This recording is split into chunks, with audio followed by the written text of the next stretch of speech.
Tennessee sun beat down on Graceland, baking the asphalt driveways and shimmering off the polished chrome of a Cadillac Eldorado parked out front.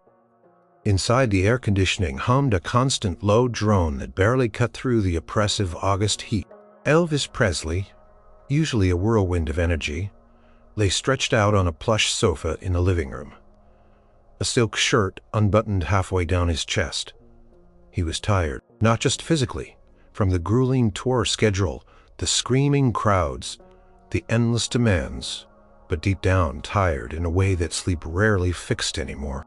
His gold-plated telephone, a gift from some adoring fan, buzzed insistently on a coffee table beside him. He sighed, rubbing a hand across his eyes. It was probably Colonel Parker, his manager, with another idea for a movie script that sounded like a cheap knockoff, or another concert date jammed into an already impossible schedule. "Yeah," he grumbled, picking up the receiver. "Elvis, it's Joe," came the familiar voice of Joe Esposito, his longtime friend and road manager. Joe always sounded a little frantic, even when he was calm. "Got something here kinda urgent." Elvis sat up slowly, running a hand through his slightly disheveled black hair. "What is it, Joe? Not another last-minute charity gala, is it? I swear if I have to smile at one more society lady—" No, nothing like that. This is different. It's about a kid that caught Elvis's attention." "A kid?"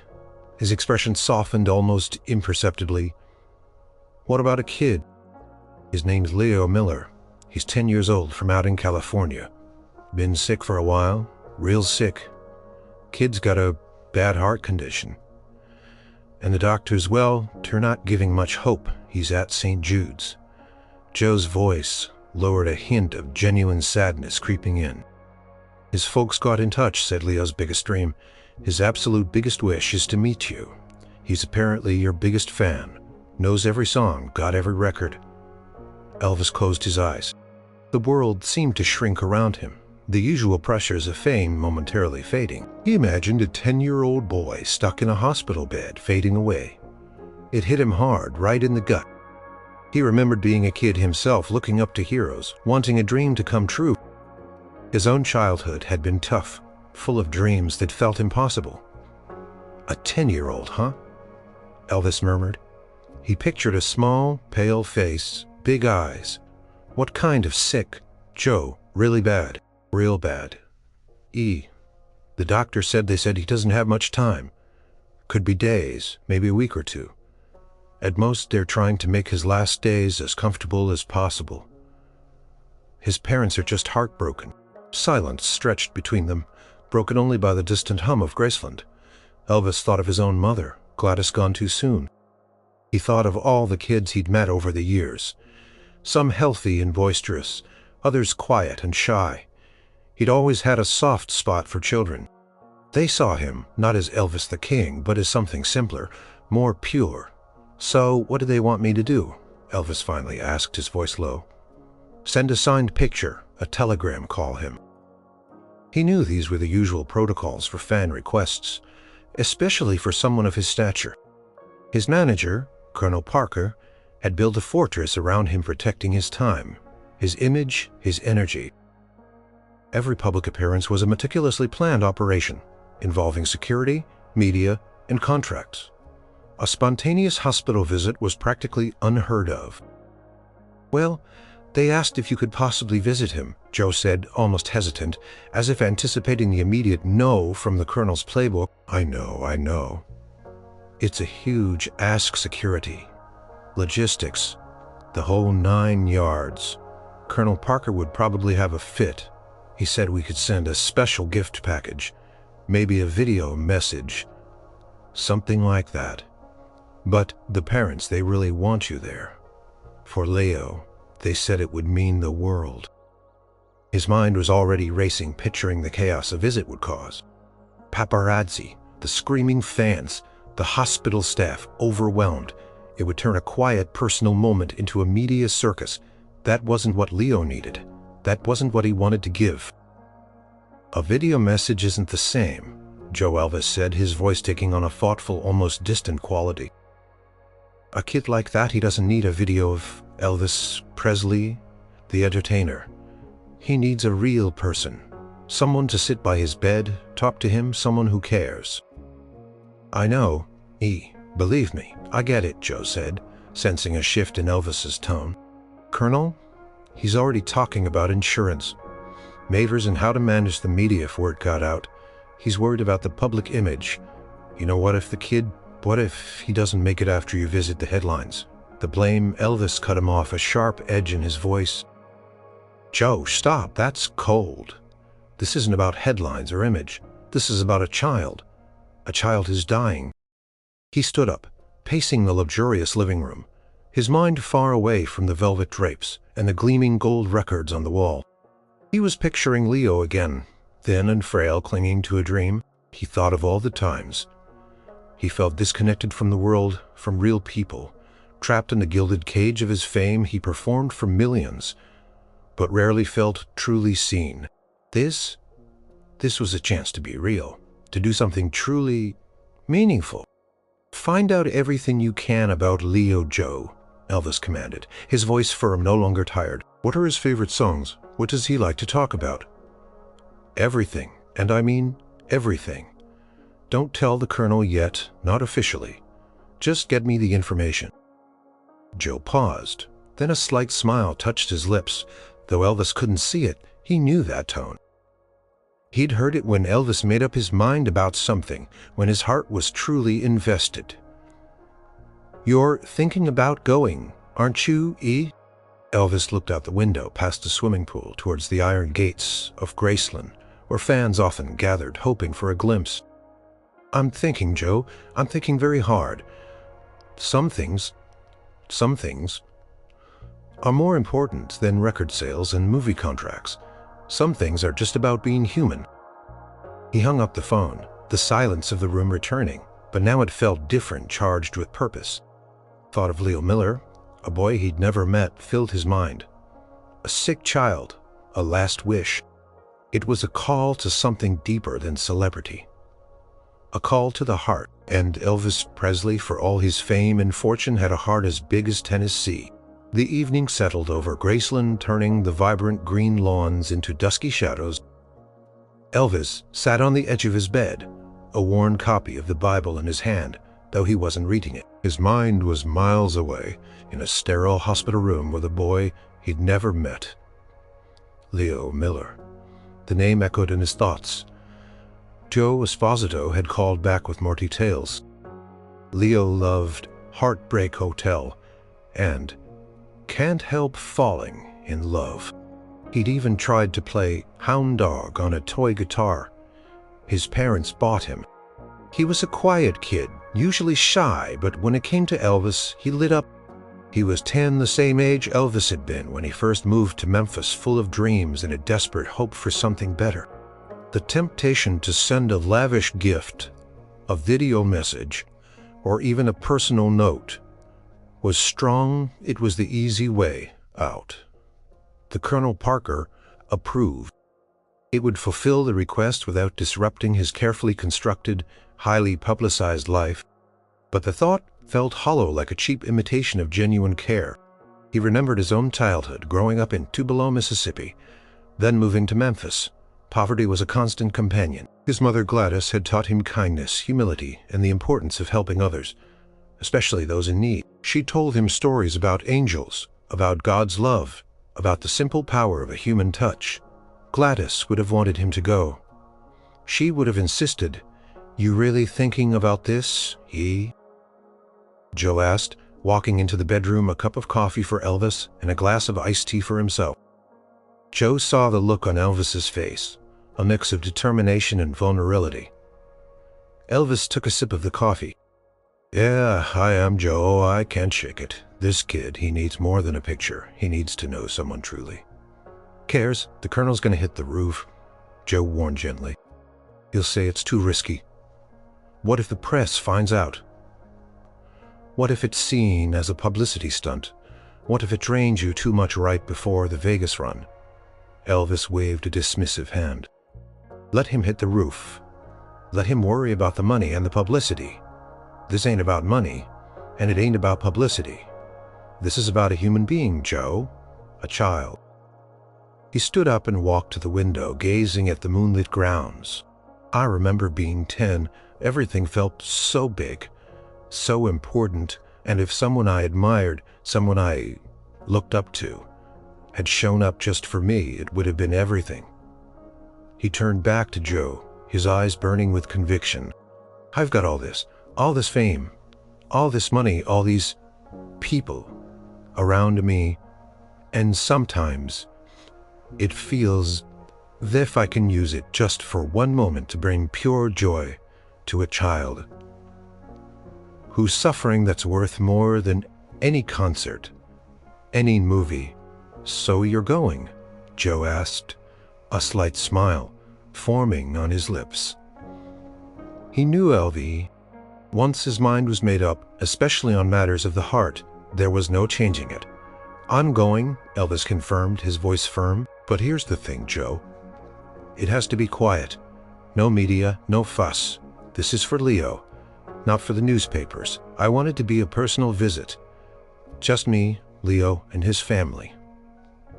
Maybe a couple of close nurses. That's a tall order, E. Getting you in and out of LA, especially a hospital, without anyone knowing, it's almost impossible. Then we make the impossible happen, Elvis stated, his shoulders straightening. Think about it. We fly private airfield disguise. We need a good disguise. Hat, glasses, maybe even a fake mustache. Something to make me look ordinary. Joe laughed, a short, nervous sound. Ordinary. You, Elvis Skidlon. And we make sure the hospital staff understands total secrecy. If word gets out, I'm gone. I don't want to add stress to that family or that boy. This is about peace and comfort. Okay, E, if that's what you want, that's what we'll do, Joe said, already running through the mental checklist. I'll call the hospital administrator. Explain the ground rules. They'll have to sign non-disclosure agreements, guarantee a quiet room, secure corridor. We'll need to coordinate with their security too. Good, Elvis said, already feeling a strange lightness in his chest. The fatigue that had plagued him for weeks seemed to lift, replaced by a quiet sense of purpose. This wasn't just another public appearance. It was a mission of the heart. And what about the Colonel? Joe asked, a mischievous glint in his eye. Elvis grinned, a flash of his old charm. Tell him I needed a few days to myself, to recharge. Tell him I'm on a spiritual retreat. Tell him whatever you need to tell him. Just don't tell him I'm going to a hospital to see a dying fan. He probably tried to sell tickets. Joe chuckled. You got it, boss. I'll make the arrangements. Private, jet, a car, some disguises. We'll leave early tomorrow morning. Get you there before the city even wakes up. Elvis nodded, looking out the window again. He thought of Leo lying in a hospital bed under different stars in a different city. He hoped he could bring him a little bit of magic, a little bit of comfort.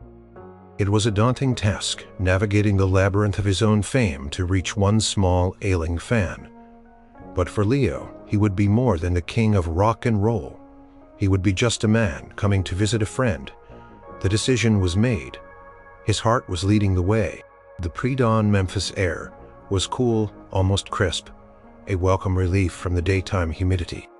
Elvis, dressed in dark, unassuming clothes. A wide-brimmed fedora pulled low over his eyes, and large sunglasses obscuring much of his famous face, slipped out of Graceland through a side gate. He looked nothing like the flamboyant king of rock and roll. He looked like any other traveler eager to avoid attention. Joe Esposito, equally discreet, drove the car, a standard sedan, not one of Elvis's usual flashy models. The private jet, waiting at a small, secluded airfield, felt like a haven. No paparazzi, no clamoring fans. Just the quiet hum of the engines as they prepared for takeoff. Inside the cabin was plush, but simple, designed for comfort, not show. Elvis settled into a window seat, gazing out at the fading night sky. The journey was long, giving Elvis plenty of time to think. His mind drifted between the excitement of the upcoming visit and the solemnity of Leo's situation. He felt a knot of nervousness in his stomach. What would he say? How would Leo react? Would he be too weak to even acknowledge him? It was a golden cage. He had everything money could buy, adoration from millions, but he often felt isolated, unable to experience simple, normal moments. Visiting Leo quietly, personally, felt like a step back towards that normalcy, a chance to connect as a human being, not just an icon. "You all right?" Joe asked, bringing him a cup of black coffee. Elvis nodded, taking the mug. "Yeah, Joe, just thinking, it's funny, you know, all these years, all the concerts, the movies, the interviews, and sometimes it feels like I've forgotten why I started. For the music, for the feeling, it feels like going back to that. It feels important." Joe sat opposite him. "It is important. Probably one of the most important things you'll do. That kid's whole world is wrapped up in you right now. You're giving him something priceless." Elvis nodded, a faint smile touching his lips. He remembered the thrill of his first guitar, the way music had lifted him out of poverty, the way it had allowed him to express feelings he couldn't put into words. His music had given him everything, and now he hoped it could give Leo a moment of pure, unadulterated joy. He pulled out a small, worn photograph from his wallet. It was an old picture of his mother, Gladys, taken years ago. He looked at her kind, loving face. She'd always taught him the importance of giving back, of remembering where he came from, of never forgetting the common man. This visit felt like a tribute to her, to the values she had instilled in him. "Did you get the hospital sorted?" Elvis asked, changing the subject. "They can't believe you're coming." "Good," Elvis said, feeling a surge of determination. "That's how it has to be. No fuss, just a visit."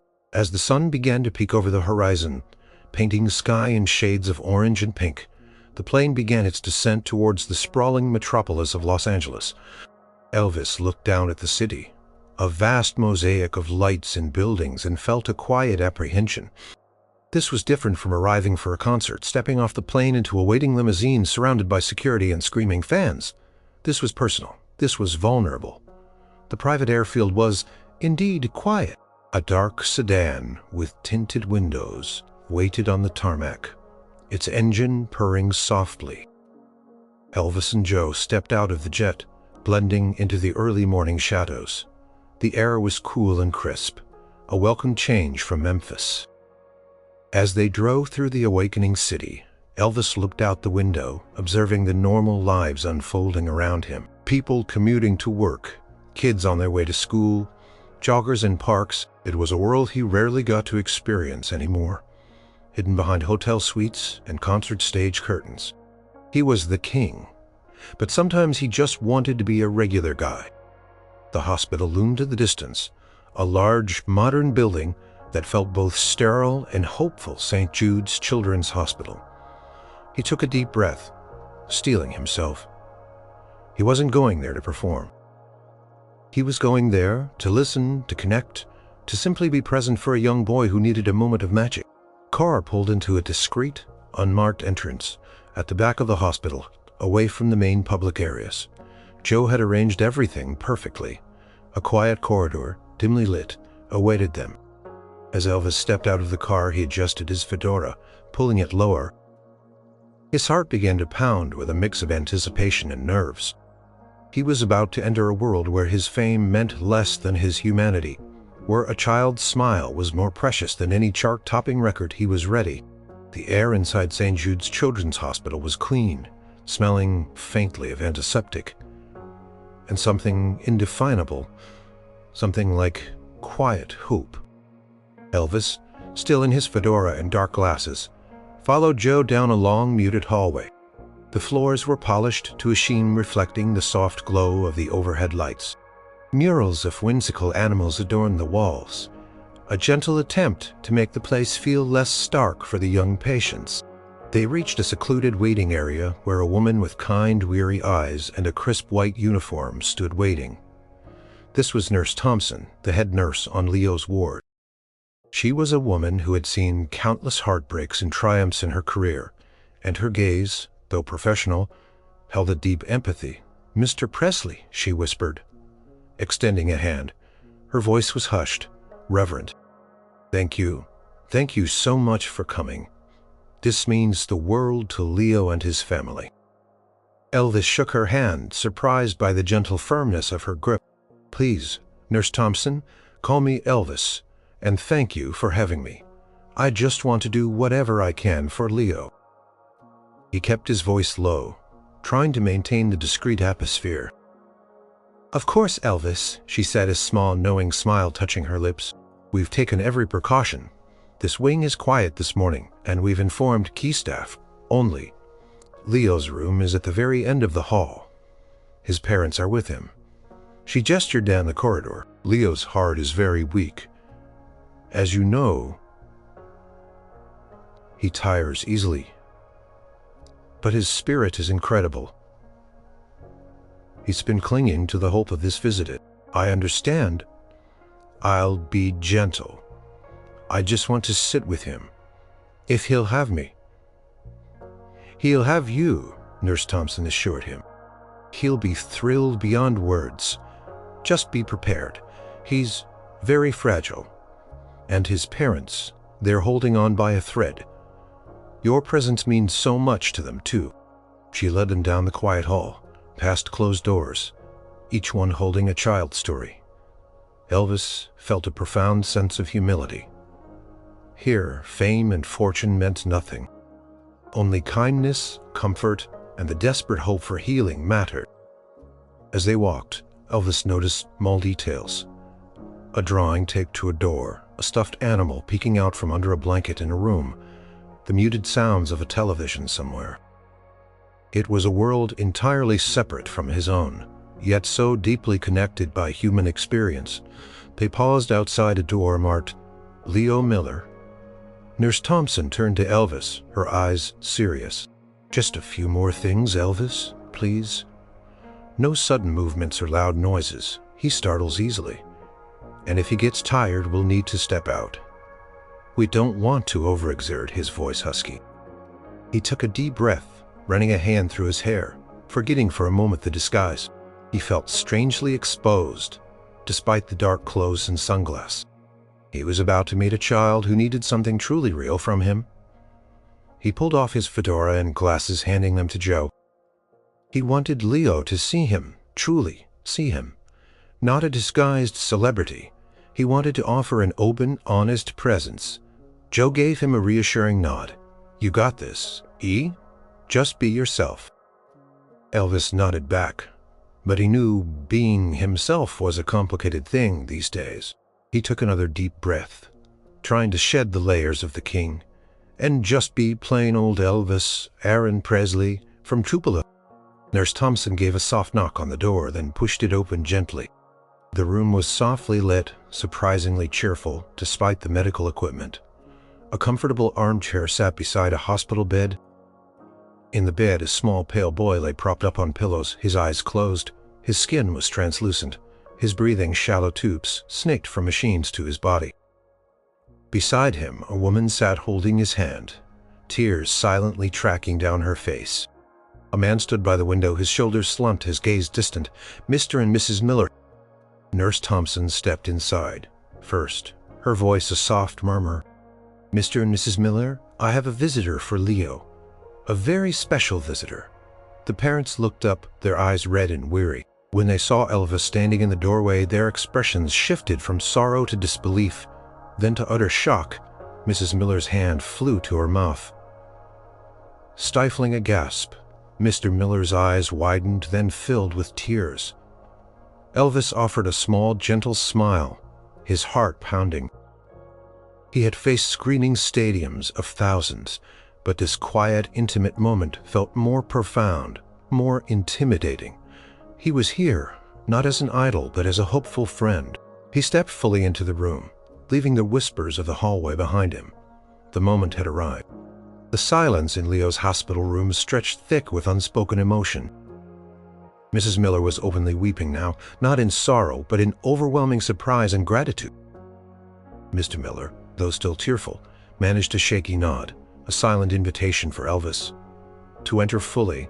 Elvis walked slowly, deliberately, towards the bed. He felt the raw pain of the parents, the fragility of the child. He knew instinctively that this was not a moment for grand gestures or loud pronouncements. This was a moment for quiet grace. He approached Mrs. Miller first, offering a gentle, comforting hand to her shoulder. "Mrs. Miller," he said, his voice soft, deeper than it was on stage, "I'm so sorry for what you're going through." She looked up at him, her voice choked with emotion. You really came?" "We never thought—" She couldn't finish the sentence. He gave her a warm, reassuring smile, the kind that melted hearts and sold records, but here it was simply sincere. Then he turned his gaze to the small figure in the bed. Leo Miller was even smaller and frailer than Elvis had imagined. His face was pale, almost translucent, and his breaths were shallow, punctuated by the faint hiss and beep of the medical equipment beside his bed. His eyelashes fluttered. And slowly, incredibly slowly, his eyes opened. They were wide, a startling blue against his pale skin, and at first they held a hazy confusion. Then, as they focused, they widened further, until they were almost comically large. Disbelief flickered, then a dawning recognition, and finally a profound, unadulterated joy that seemed to ripple through the sterile room like sunlight. "Hello, Leo," Elvis said, his voice barely above a whisper, keeping it soft and comforting. He knelt slightly beside the bed, bringing himself closer to the boy's level. He looked directly into Leo's eyes, trying to convey all the warmth and genuine care he felt. "My name's Elvis. I heard you're a big fan of my music." Leo's lips trembled. He didn't speak, but a tear, a single perfect tear, rolled down his temple and disappeared into his pale hair. He reached out a trembling hand, a tiny, almost transparent hand. Elvis gently took it, his large, strong hand dwarfing Leo's. He squeezed it softly, carefully, as if the boy was made of glass. "It's good to meet you, Leo," he said, and for the first time in a long time, the words felt completely, utterly true, unburdened by any performance or expectation. Leo finally managed a breathy whisper. "I'm really here, son," Elvis confirmed, his smile widening. "Just for you." Mrs. Miller sobbed quietly beside them, and Mr. Miller cleared his throat, unable to speak past the lump in his own. Nurse Thompson stood quietly in the background, a rare tear glistening in her own experienced eyes. "I heard you know a lot about my songs," Elvis continued, keeping his voice light, conversational. He wanted to make Leo feel comfortable, not overwhelmed. "Which one's your favorite?" Leo's eyes flickered with a spark of renewed energy.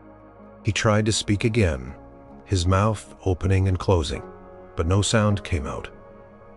He squeezed Elvis's hand, a tiny gesture of communication. "Is it Can't Help Falling in Love?" Elvis guessed, remembering what Joe had told him, his voice infused with tenderness. Leo's eyes lit up, and he managed a weak nod. A fragile smile touched his lips, a truly beautiful sight that seemed to defy the illness clinging to him. "That's a good one," Elvis said, leaning a little closer. "It's one of my favorites, too. It's about giving your heart to someone no matter what. It's about true feelings." He paused, looking into Leo's eyes. "You got a big heart, Leo." Leo's eyes, fixed on Elvis's face, shone with a happiness that seemed almost miraculous. For a moment, the medical machines, the tubes, the eyes, all faded into the background. There was just Elvis, the legendary singer, and Leo, the frail boy, connected by a shared moment of pure, unexpected joy.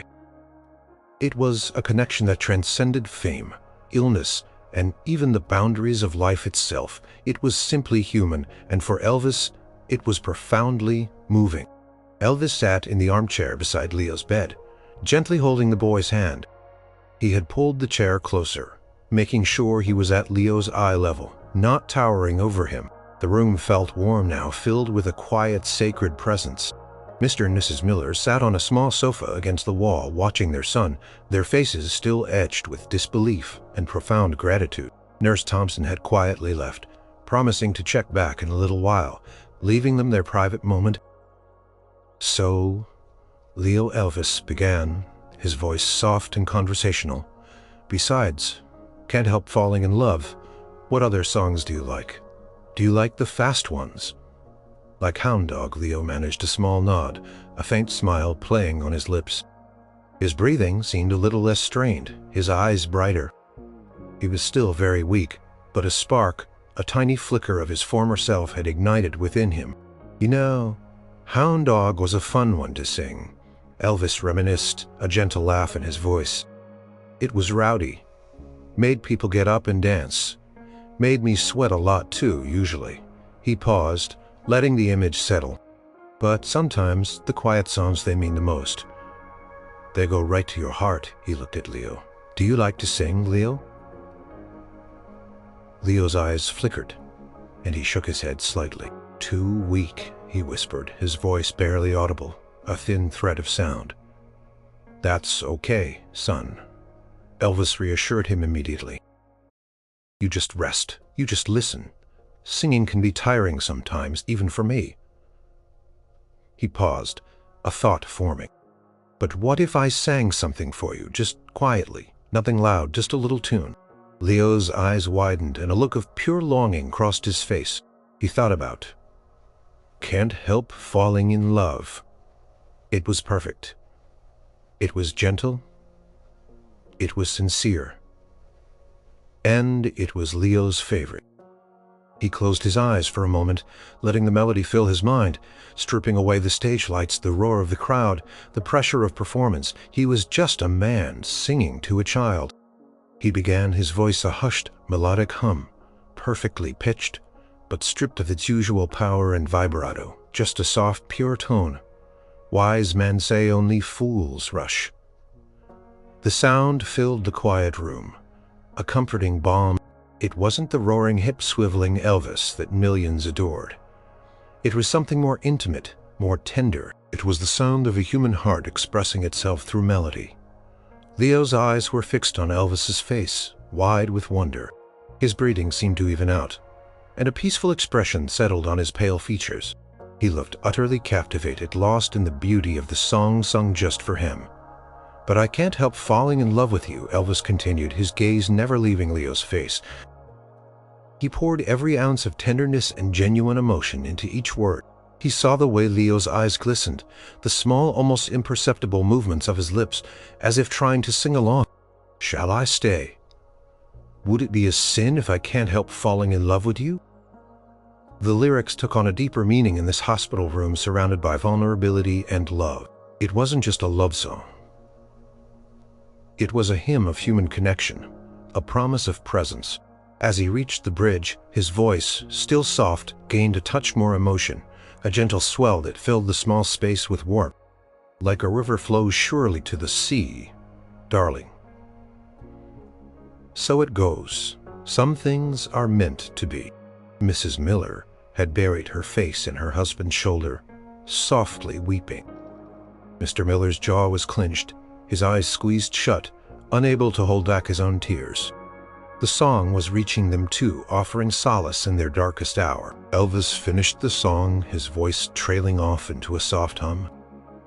The last note hung in the air, a whisper of melody that settled into the quiet corners of the room. He kept holding Leo's hand, his thumb gently stroking the back of the boy's small hand. Leo's eyes were still open, fixed on Elvis. A profound sense of peace radiated from him. Couldn't speak, but his gaze, full of gratitude and love, spoke volumes.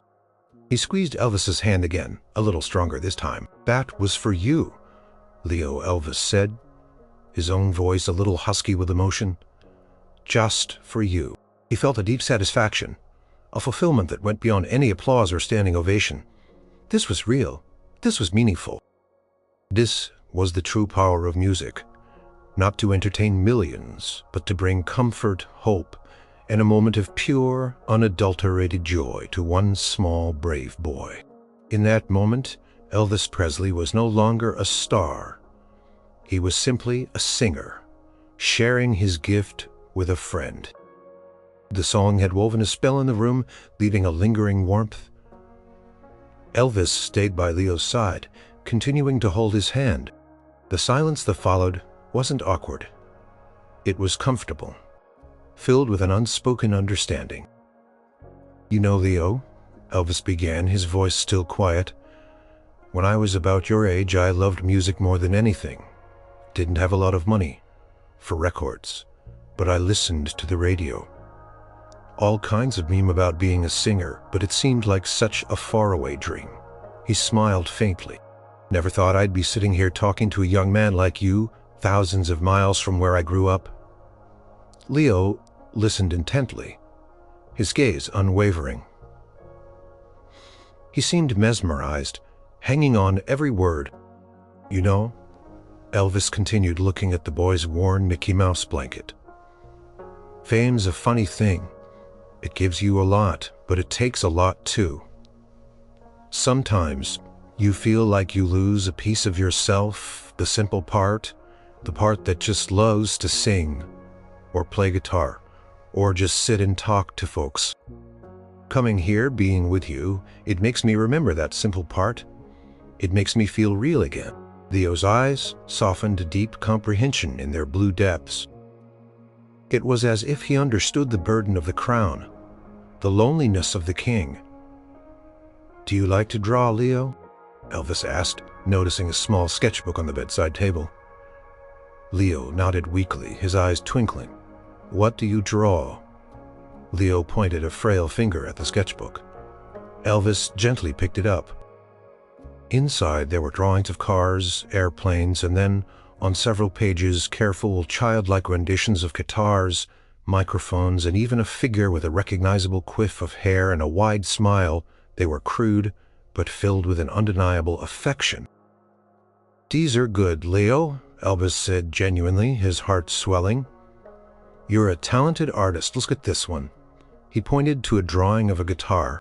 "That looks just like my Gibson. Did you see a picture of it somewhere?" Leo nodded, a faint blush on his pale cheeks. "Well," Elvis said, closing the sketchbook gently, "you keep drawing, never stop doing what you love. It's important to have something that makes your heart sing even when things are tough." He thought for a moment, then reached into his pocket. He pulled out a small silver guitar pick. It was simple, worn, one he had used many times. He usually gave out autographed pictures, but this felt different, more personal. "Here, Leo," he said, pressing the pick into the boy's hand. "This is for you. It's one of my favorites. Maybe it'll help your drawings come to life, or maybe it'll just remind you that someone's thinking of you." Leo clutched the pick, his eyes wide with awe. He brought it close to his chest, a gesture of profound tenderness. It was more than a piece of plastic. It was a tangible connection to his hero, a symbol of a dream fulfilled. "Thank you," Leo whispered, his voice stronger than before, filled with a fragile but clear joy. "You're very welcome, son," Elvis said, feeling a warmth spread through him. He saw the effect his presence was having not just on Leo but on his parents too. The tension in their shoulders had eased, and small, grateful smiles had replaced their lines of worry. He spent a little more time asking Leo about his favorite animals, about what he liked to watch on TV. Simple, normal questions that allowed Leo to participate without too much effort. He learned that Leo loved dogs and wanted a puppy more than anything. "Well, maybe when you're feeling stronger," Elvis said, winking, "we can find you the best hound dog in Tennessee." Leo giggled, a tiny, breathy sound that was music to everyone's ears. In the room, Elvis felt a profound connection to this child. It wasn't about the fame or the records. It was about seeing a human spirit, brave and vulnerable, and offering what he could. A moment of pure, unadulterated happiness. In this sterile hospital room, stripped of all the glitter and glamour of his life, Elvis felt more like himself than he had in years. He was just a man with a big heart, sharing a moment with a brave little boy. And it was enough, more than enough. The easy atmosphere in the room began to shift subtly. Leo, who had been remarkably alert and engaged, started to show signs of fatigue. His eyelids drooped more often. His breathing became shallower again, and the vibrant spark in his eyes dimmed a little. Elvis noticed immediately. His smile faltered slightly, a familiar knot forming in his stomach.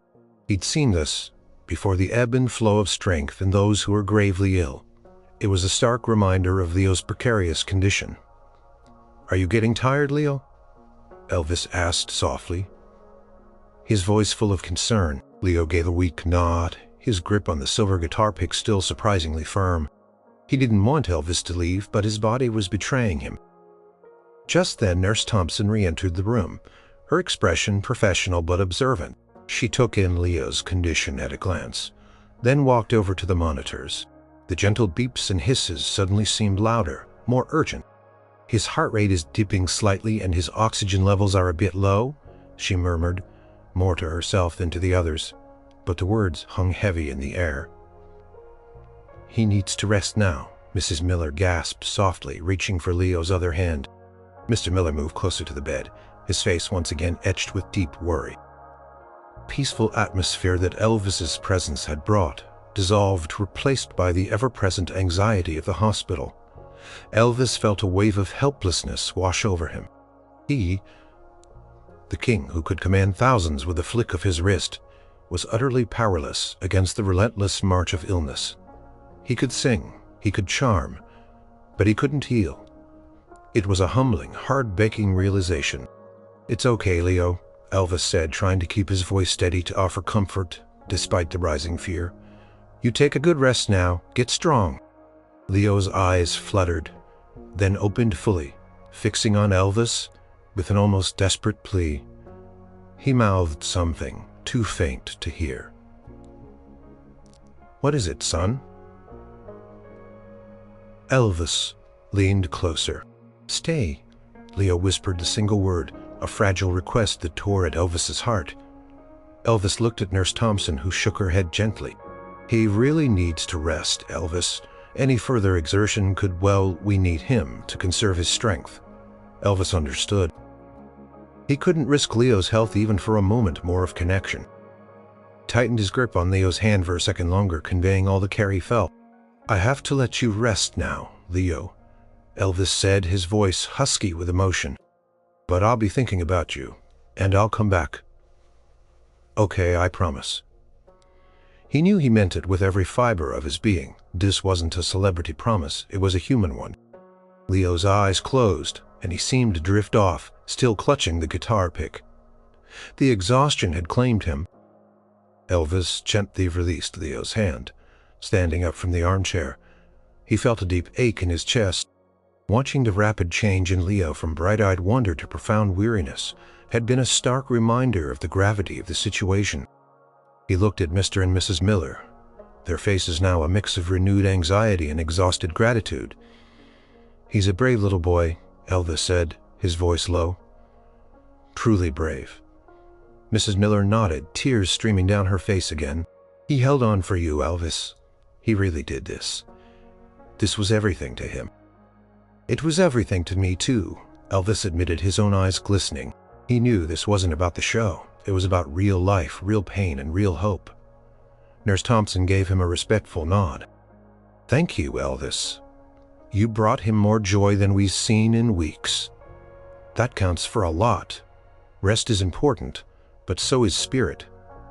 And you gave him that." As Elvis quietly exited the room, leaving Leo in the capable hands of the medical staff, and his loving parents, the weight of the visit settled on him. It wasn't glamorous. It wasn't celebrated by millions. But it was profoundly able. He had witnessed the raw edge of life and death, and in that fragility he had found a deeper sense of his own humanity. He walked down the quiet hospital hallway, his famous frame now carrying a new, quiet determination. He had made a promise, and he intended to keep it. The quiet corridor of St. Jude's felt heavier now. Elvis, accompanied by Joe, walked away from Leo's room, the image of the boy's fading strength still vivid in his mind.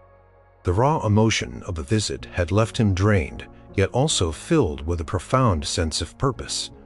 Nurse Thompson joined them briefly at the end of the hall. "He's resting comfortably now," she reported, her voice hushed. "I made him a promise. I told him I'd come back." Nurse Thompson's eyes softened. "I heard that he needs that, Elvis. That hope, that connection." "I mean it," Elvis reiterated, meeting her gaze with unwavering sincerity. "I don't just say things like that lightly.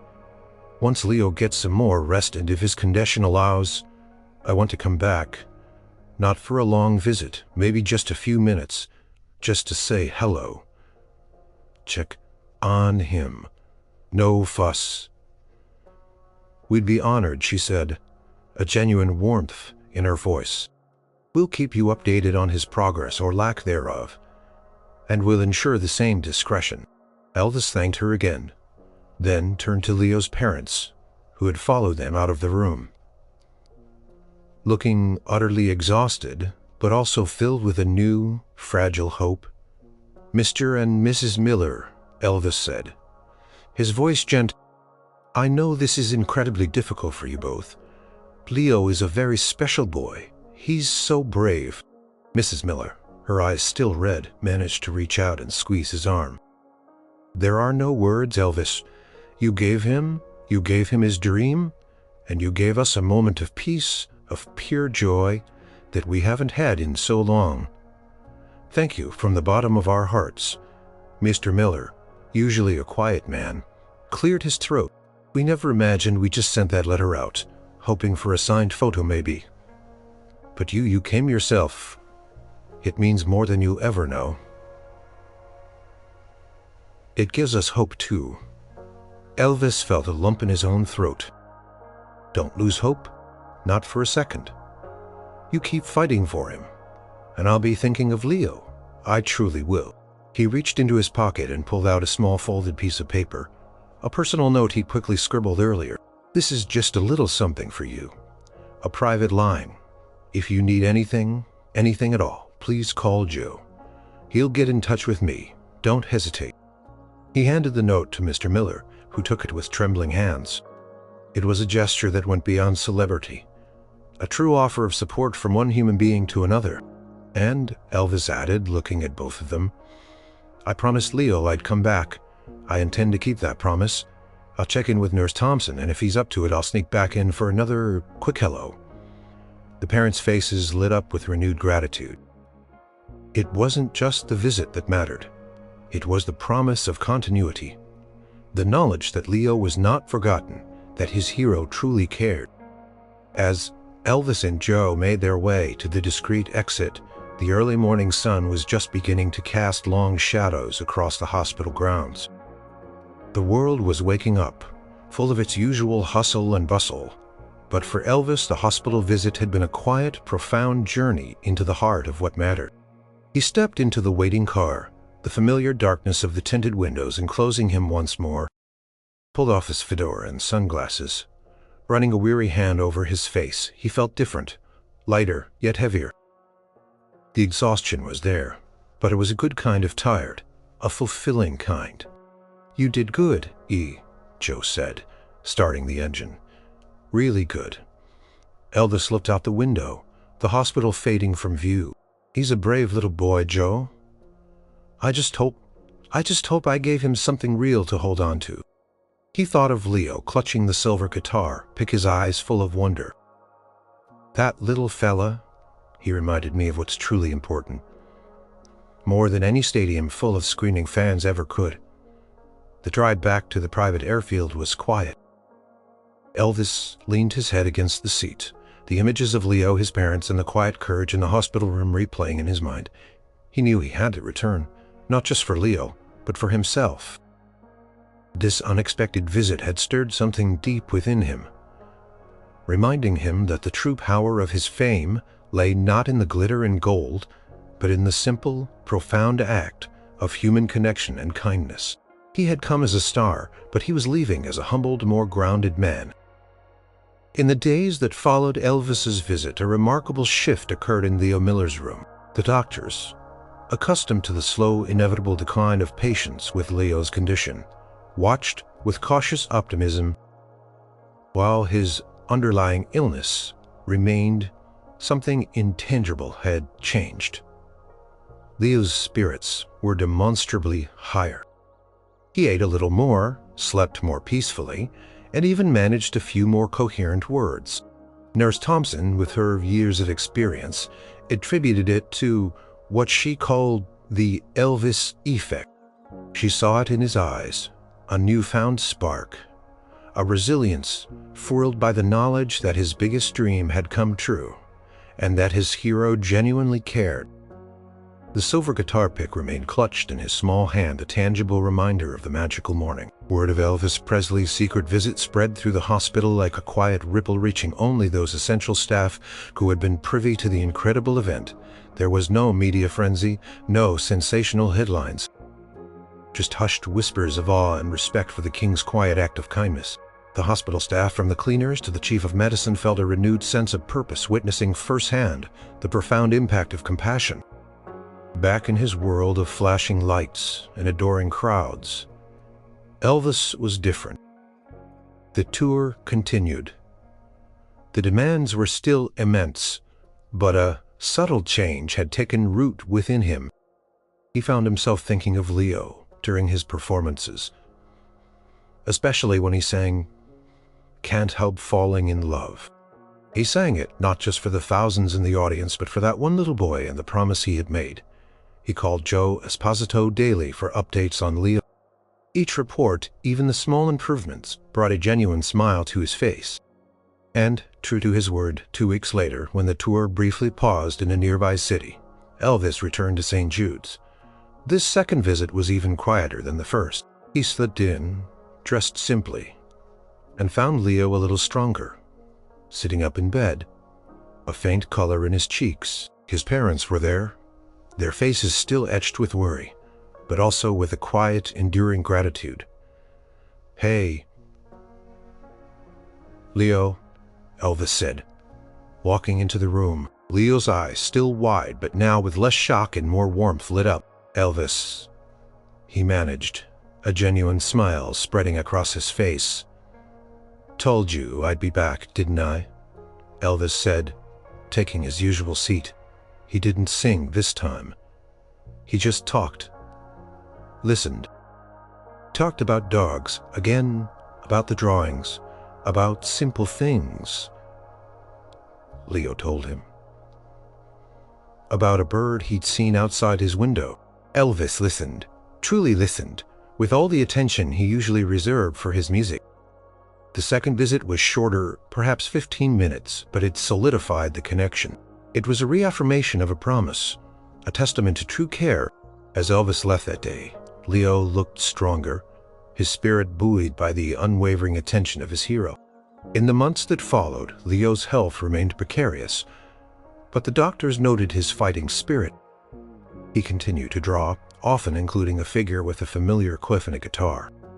He listened to Elvis's music, constantly finding strength and comfort in the melodies. The guitar pick never left his side.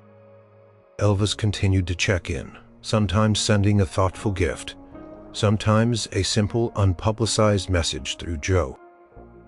The boy had touched him profoundly, reminding him that beyond the glitz and the glamour, his true purpose lay in connecting with people, in burning light into the darkest of places. Leo Miller's story, though not widely known, became a legend within the walls of St. Jude's Children's Hospital. It was a story of a boy's enduring hope, a superstar's quiet compassion, and the extraordinary power of human connection. It was a testament that even the biggest stars could find their greatest fulfillment in the smallest, most sincere acts of kindness. Elvis Presley, the king of rock and roll, was indeed a legend. But in the quiet, unassuming act of visiting a sick child, he became something more profound, a man with a heart as grand as his legacy, forever touched by the simple, brave spirit of a boy named Leo. And in that, he found a deeper, truer kind of royalty.